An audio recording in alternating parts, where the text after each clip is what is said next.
Digital business social મીડિયાના every platform પર scroll કરીએ છીએ, આપણને ડિજિટલ બિઝનેસની જ વાતો સાંભળવા મળે છે. તો શું છે આ ડિજિટલ બિઝનેસ? હું તમને જણાવું. હું શ્રદ્ધા પટેલ, ટોરન્ટો કેનેડાથી. બેઝિકલી ઇન્ડિયામાં હું અમદાવાદથી છું.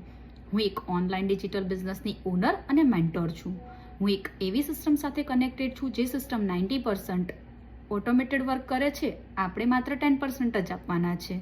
હું દિવસના 2 થી 3 કલાક આપીને 4 to 5 ફિગર ઇન્કમ ઘરેથી જ અર્ન કરું છું. સાથે સાથે મારા ડ્રીમ્સ પણ ફૂલફિલ કરું છું. આ બિઝનેસે મને એક આઈડેન્ટિટી આપી છે લાઈફ ટાઈમ બિઝનેસ ઓનરની. અને બેસ્ટ પાર્ટ એ છે કે તમારે આના માટે કોઈ ડિગ્રી કે કોઈ એક્સપિરિયન્સની જરૂર નથી. બસ તમારી પાસે સ્માર્ટફોન અને વાઈફાઈ હોવા જોઈએ તો તમે પણ આ બિઝનેસ કરી શકો છો અને તમે પણ તમારી ડ્રીમ લાઈફ જીવી શકો છો. આનાથી વધારે તમારે ડિટેલ્સ જોતી હોય તો તમે મને DM કરી શકો છો, કાં તો મારી વેબસાઇટ છે www.shraddhapatel.ca. તમે વિઝિટ કરી શકો છો. Thank you. C you inside.